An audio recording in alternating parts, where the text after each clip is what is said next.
So Hebrews 11 begins with the definition of faith as the substance of things hoped for, the evidence of things not seen, and then goes on to the litany of what we would call these Old Testament saints who lived by faith.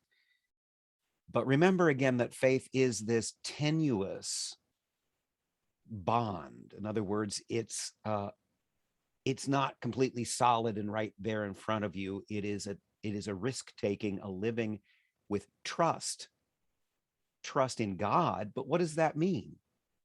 It means trust that things fit together. It means trust that your life has a story that makes sense. It means trusting that, as Socrates says, it is better to suffer evil than to do it. And that ultimately no harm can come to a good man, although it certainly appears in this life that even good people suffer and are harmed, sometimes for being good, as Jesus was. Now, then we find in what we read today this, well, let me get to the right spot, this synopsis, or this point that the author of Hebrews is making after having read all of that, what faith is, how these great heroes lived by it. The author concludes, therefore, we also, since we are surrounded by so great a cloud of witnesses, meaning these saints, let us lay aside every weight and the sin which so easily ensnares us, and let us run with endurance the race that is set before us, looking unto Jesus, the author and finisher of our faith, who, for the joy that was set before him, endured the cross, despising the shame, and has sat down at the right hand of the throne of God. For consider him who endured such hostility from sinners against himself, lest you become weary and discouraged in your souls. You have not resisted to bloodshed, striving against sin. Now, this is the King James translation, so the language is a little bit lofty, but let me try to break it down for you. So the therefore means that everything that has come before it leads to this climax or this conclusion. In other words, consider everything that I've said, particularly, well, really in the last chapter, chapter 11. Therefore, because of all of this, we also, since we are surrounded by so great a cloud of witnesses, meaning dead holy people, saints, witnesses, meaning that they have witnessed, they have testified to the reliability of God and the faithfulness of God by their lives. They are witnesses to God's grace and glory. But in a sense, at least the way we would think of the use of that word, it can also mean they are witnessing us. They are watching us. Either way, it's the communion of saints. We are surrounded by them. And since we are, and since he's just told you about all of them and how they've lived, then therefore, let us lay aside every weight, meaning every burden, and let us lay aside the sin which so easily ensnares us, and let us run with endurance the race that is set before us. Now, whether St. Paul is the author of Hebrews or not, Paul says elsewhere, I have finished the race, I have kept the faith. He writes to Timothy toward the close of his life. So this idea that faith is a race, and he refers to that in other epistles that he has written as well. It's a kind of long, and it's endurance. It's not a sprint, it's a marathon. It's a long distance race. And he tells you, lay aside the burden, lay aside the weight, every weight. And you know what I'm going to do here? I just thought of this. I'm going to link to The Weight, the song The Weight, which is done by the group that goes around the world, Playing for Change, I think it's called. And they have musicians all over the world who play songs with the idea that they're raising money or attention for harmony, people fitting together all over the world. Anyway, there's a song called The Weight, which those of us who are old, us boomers, we know this song. It's a profound song. And the video is beautiful. So I'll link to it in the YouTube description, and I'll put it in Moodle. So you can look at that, because what is the author telling us to do when he says lay aside every weight?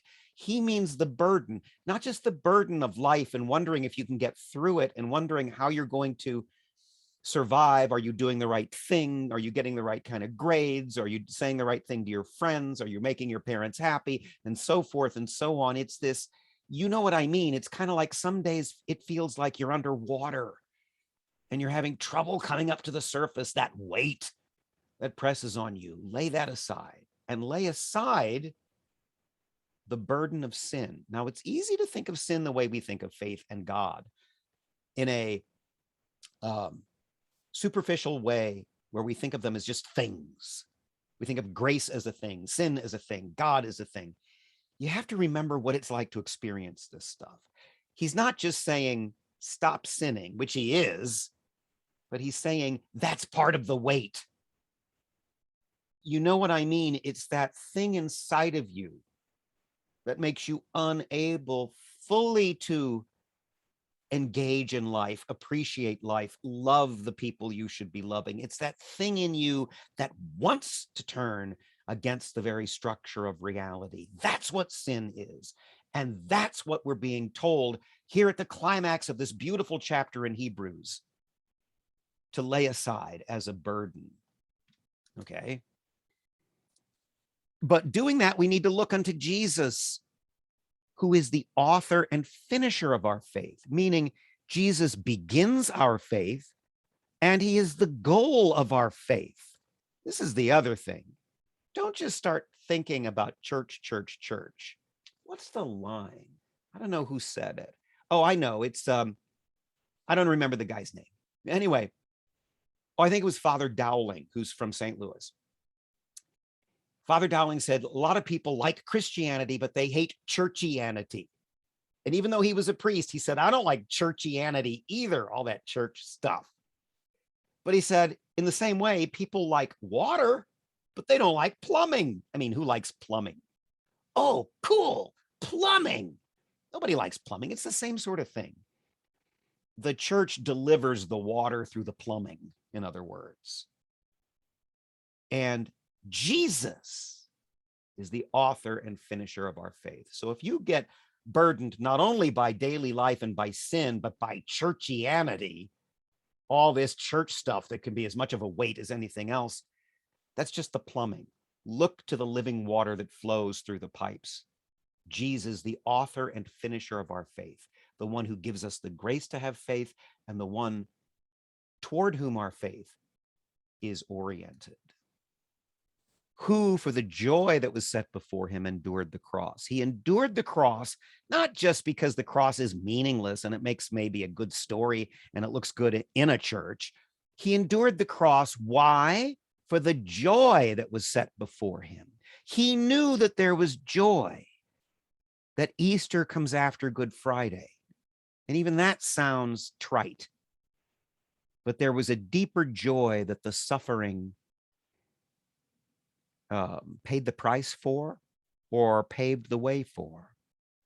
And Jesus, in embracing the cross, was despising the shame. This is an old English use of the word despise. It means turning your eyes away from.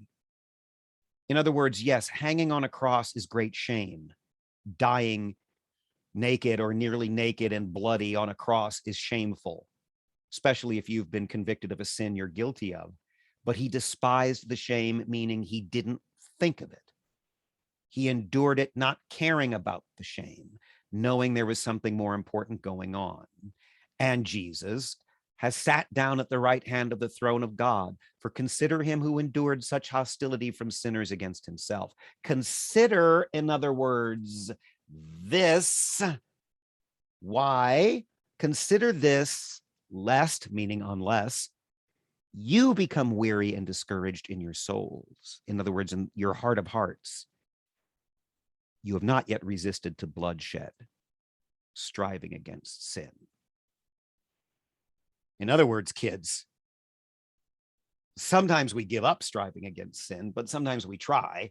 And sometimes we say, it's too much. I can't be holy. It's too much. It's too hard. You have not yet resisted to the point of bloodshed. Remember the martyrs. You have not yet been tortured and beheaded and killed for your faith. You have not yet resisted to the point of bloodshed. So therefore, remember this, our liminal, you might say, the limit. This is as bad as it can get. This is our great model and example, who despised the shame, who is the author and finisher of our faith, who endured this for the sake of the joy that came beyond it, and who is our high priest, as Hebrews also teaches us, and who leads the way and paves the way and prepare a place. As Jesus says in the Gospel of John, in my Father's house there are many mansions. I go to prepare a place for you. Keep the person of Jesus in mind when you feel the great crushing weight of just getting through certain days. Sometimes just getting through the day can be oppressive. When that happens, think of the author and finisher of the faith. Think of the cloud of witnesses that surround us, and think of the point of why we trust in God, because trusting in God is not just a religious thing. Trusting in God is trusting that if you do good, that's better than doing evil, even if you suffer for it. And in fact, your suffering when you do good will have meaning. It's also trusting that your story makes sense. So all of that is included in Hebrews 11 and is included in this great conclusion to that chapter.